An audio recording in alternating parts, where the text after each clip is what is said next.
come along and garden with me. I'm gonna start a new feature here where I share with you what we're doing in the garden each month. So this is what we're doing in the garden in March. And obviously, if you are a warmer climate than me or a colder than climate me, this may be a little bit off from your timing, but I am in gardening zone 7B. So the first thing that we have up right now is garlic. So of course, this garlic was actually planted in October. If you want to grow garlic, I have got step-by-step tutorials and videos for you at melissanorris.com, but here is the very first little shoot of green. It's always so exciting to see these.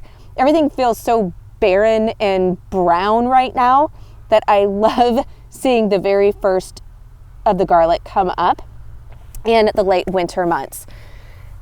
And then I'm actually trying an experiment this year. So I do have my onion seeds started. You can go and check out that video on how to start your onions indoors from seed, but I'm doing a test this year. So this is just a little low polytunnel. And I just started, I don't think they've even had a chance to sprout yet because I just planted these 3 days ago. But I've had this on here for a few days to help warm up the soil. And then I planted my onions by seed, and I'm gonna see how long it takes them to germinate. Now I know it's gonna take them longer to germinate than if it does in the house because our overnight and our daytime temps are cooler right now. We still are definitely getting hard freezes. But onions will germinate in cooler soil. They're a cool weather crop.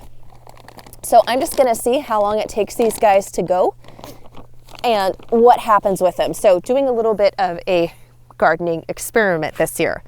Now I do have a few crops that are just starting. Again, it's all in the polytunnels. None of this is just direct sown out because it's just too cold even for the majority of cool weather crops. But I actually had some lettuce, and we had 3 feet of snow this winter. In fact, my snow just finished melting. I think even in the shade lines, it finished melting yesterday. And so these were under 3 feet of snow, and they were fall lettuce. So you can see where the cold and the frost and the snow, it damaged these outer leaves here, but this is some tender new growth. So I decided I was going to put the polytunnel on top of these, give them a little bit more heat, and see if I can get them to take off and begin growing again, which it looks like is happening because those are all brand new little baby lettuce leaves. So I've got lettuce in here, as well as I think 1 broccoli plant that made it through our big snowstorm and all of our cold temps. We got down to 5 degrees Fahrenheit, which is pretty cold for us. And as I said, that 3 feet of snow. So we're just kind of testing this out and seeing how these guys do and if they will bounce back and giving them a little bit of extra advantage with the polytunnel. But I also have some more fun things growing. Let's go to the high tunnel. So this is the high tunnel, and I did have plants overwintering in here, which I'm going to start hardening off because they are perennials and get them planted out. But now I do have some lavender starts in here that overwintered.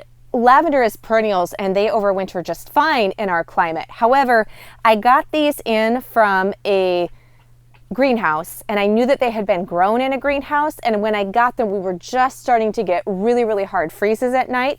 So I decided to overwinter them here and then slowly harden them off to our outdoor temps once we hit spring, because I was worried that it would be too much of a shock going from a greenhouse environment straight into the ground where we were having freezing temps when I got them. So these I will begin hardening off probably next week and then actually get out in the ground in a couple of weeks. So that will be exciting. But what I wanted to show you is I have been winter sowing out here some of my cool weather brassicas. So in here I have got little baby cauliflower, cabbage, and broccoli starts.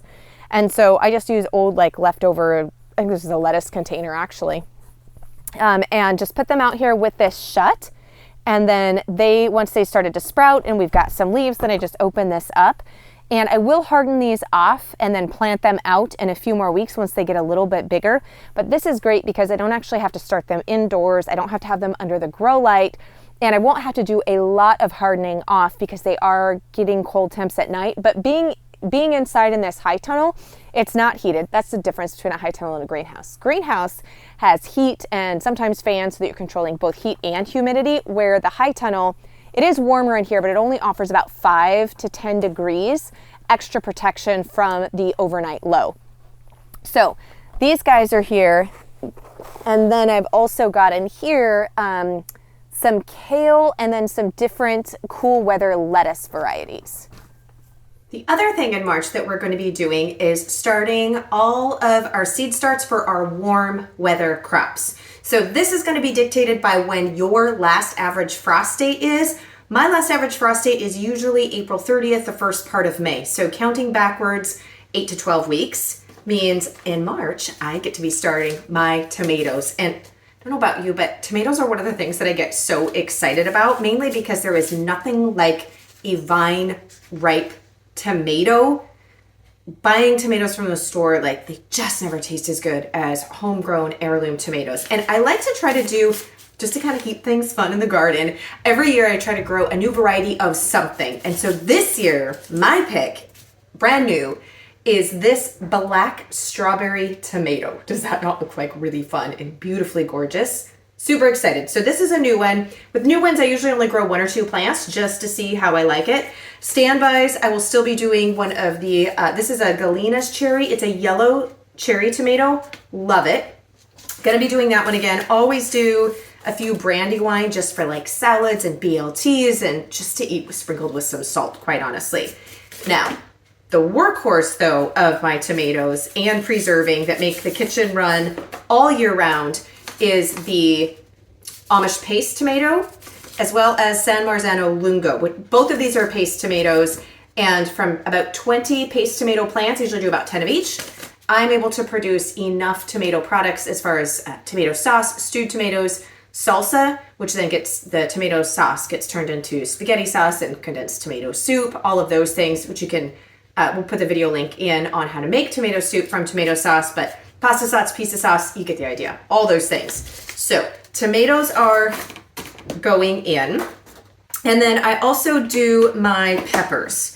So as far as the warm weather crops, usually this is the majority of warm weather crops. I'm only doing, vegetable speaking wise, peppers and tomatoes is all I seed start. Everything else I primarily direct sow, but I'm going to be doing early jalapenos. And then my other favorite for bell peppers is King of the North. We live in a northern climate. We're a little bit cooler. This one consistently provides us with a lot of bell peppers. And then I also have a lipstick pimento pepper. I think I'm going to grow a few of these this year just for fun. I'm actually finding that I like peppers more now than I ever used to. So we're going to add a couple of those. So that is my seed starting right now. And as I said, your dates will be dictated by what your frost date is. We've got some blog posts and other resources to help you go through all of that. If you have my book, The Family Garden Plan, then you have got all the seed starting charts, how much to plant per person, etc. All of that fun stuff is in the book, but you can also access the website for a lot of that information as well. Now, the other thing that I will be starting now is the warm, well, actually some perennials that I didn't have from seed, as well as the annual flowering herbs. So, and regular flowers. And so this, yeah, I've got to go grab a lot more trays and get filled up because we are putting in a huge medicinal herb and cut flower garden this year. So if you want to see all of the ones that I will be starting, start dates, varieties, etc., we will link to it in beneath the post, but also in one of the end cards at the end of this video for you. So I didn't plant any of this now, but it is growing, and this is when we are typically making sure, if you didn't, doing any of the pruning and the mulching. Now, if you caught my blueberry video on making sure that you're mulching as your natural means of protection against mummyberry fungus, then you know that you want to do that a little bit earlier in the year. But this is where, if anything hasn't got pruned, hasn't gotten fertilizer put down on it, or hasn't been mulched yet, then we definitely make sure that we are wrapping all of that up the first part of March if we didn't get it done in February. And then the very last thing that we will be doing this month in the garden is making sure I get our raspberry canes tied up. So these have all been pruned.